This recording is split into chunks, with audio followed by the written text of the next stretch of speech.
A cruise ship, 150 passengers from 23 countries, a dream trip to Antarctica. And then, one by one, people start dying. From a virus that has no vaccine, no cure, and a death rate of up to 50%. This is not a movie. This happened in 2026. And the virus responsible, Hantavirus, a killer that scientists have known about for 70 years and still can't defeat.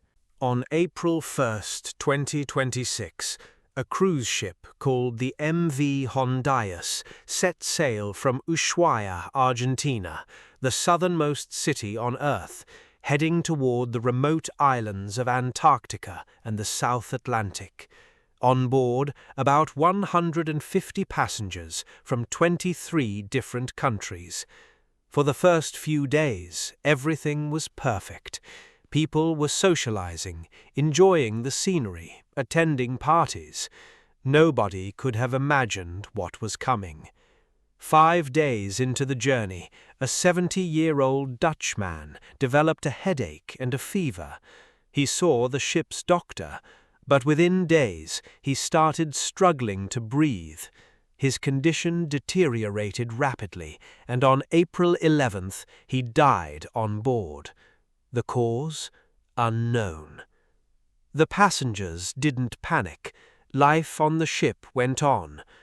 Then, on April 24th, the ship docked at the island of St. Helena near the coast of Africa.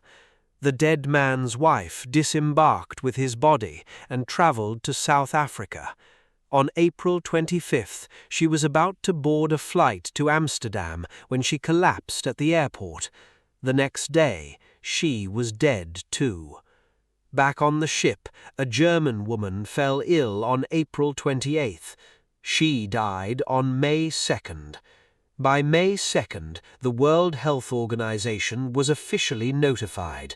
Tests were run, and then came the diagnosis that sent shockwaves around the world. Hantavirus. By May 10th, 10 confirmed cases had been reported on the ship. 3 people were dead.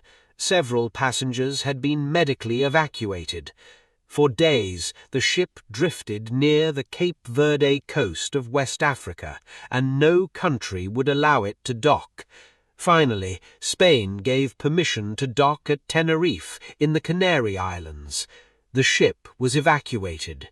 The world was watching. So, what exactly is hantavirus, and why is it so dangerous? Hantavirus is not a single virus, it's a family of viruses. According to the World Health Organization, around 20 different viral species have been identified. They all have one thing in common. They live in rodents, rats and mice, and spread to humans through contact with their dried urine, droppings or saliva, which gets stirred up into the air and inhaled. Hantavirus causes 2 major diseases in humans. The first is hantavirus pulmonary syndrome, or HPS, most common in the Americas. It starts like the flu, fever, fatigue, muscle aches. Then fluid floods the lungs, breathing becomes impossible, and the mortality rate hits 38 to 50%. Nearly half the people who get it die. The second is hemorrhagic fever with renal syndrome, or HFRS, more common in Asia and Europe. This one attacks the kidneys, causing internal bleeding, low blood pressure, and acute kidney failure. Mortality here ranges from 1 to 15%, depending on the strain, but severe cases can be fatal quickly. There is no FDA-approved vaccine. There is no proven antiviral cure. Doctors can only provide supportive care, oxygen, ventilators, dialysis, and hope your immune system does the rest. Hantavirus is not new. It first came to light during the Korean War in the early 1950s, when over 3,000 American soldiers were struck by a mysterious disease, high fever, vomiting, and kidney failure. About 15% of them died.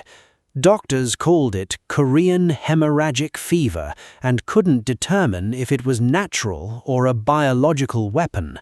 The mystery was solved 30 years later, in 1976, when South Korean virologist Dr. Ho Wang Lee identified the virus in field mice near the Hantan River, and that river gave Hantavirus its name.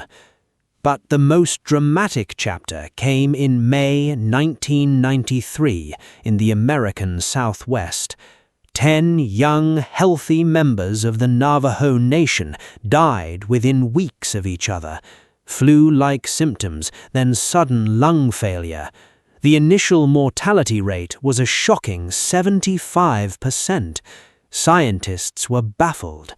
The breakthrough came from the tribal elders themselves. They explained that heavy rains had caused an explosion of pinon pine nuts, which fed a massive boom in the rodent population. More rats meant more virus. Scientists found the culprit in the rodents on June 16th, a brand new strain of hantavirus, now called sin nombre virus, or virus with no name. The outbreak had been triggered by the El Niño weather event of 1991-92.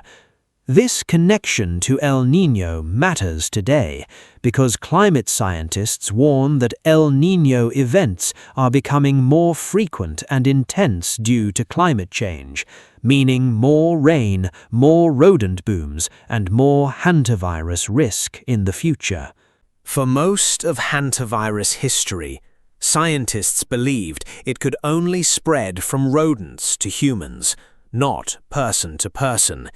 Then, in 1996, an outbreak in southern Argentina shattered that belief.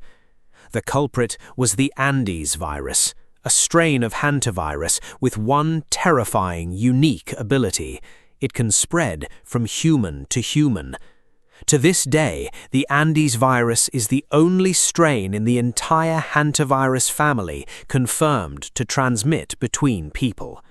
In late 2018, a single infected person at a party in Argentina led to 34 confirmed cases and 11 deaths.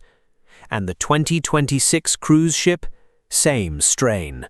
A Dutch couple went birdwatching near a landfill in Ushuaia in March 2026, an area teeming with rats. They were exposed to the Andes virus there, boarded the ship shortly after, and the transmission chain began. The good news, if there is any, is that the Andes virus doesn't spread through the air like COVID or influenza. It requires very close, prolonged physical contact, sharing a bed, direct contact with bodily fluids, or extended close-range care of an infected person. And its transmission window is extremely short, roughly 1 day at the start of infection. That is why the WHO has stated that the current global risk remains low. This is not COVID 2.0. But low global risk doesn't mean zero personal risk, especially if you live or work near areas where rodents are common. Here's what you need to know. Seal your home. Block every gap, crack, or hole that could let rodents in. Wear an N95 mask and gloves when cleaning old storage rooms, warehouses, barns, or any space with signs of rodent activity. Never sweep or vacuum rodent droppings dry. This throws the virus into the air. Instead, spray with disinfectant first, then wipe clean.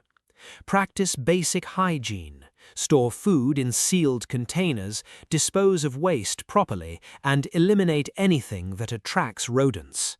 If you develop flu-like symptoms after potential rodent exposure, see a doctor immediately and mention the exposure. Early supportive care can save your life. Hantavirus has been quietly infecting people around the world for decades. It makes headlines only when people die in clusters, on a cruise ship, at a party, in a remote valley. The rest of the time it lurks in the shadows, in the droppings of rats, waiting. There is no vaccine, there is no cure, but there is awareness, and that is the most powerful tool you have. The 2026 cruise ship outbreak is a wake-up call, not just about Hantavirus, but about how quickly a virus with no treatment can spread in a connected world, and how important it is to understand the threats that science already knows about, but the public ignores. Stay informed, stay cautious, and as always, stay curious.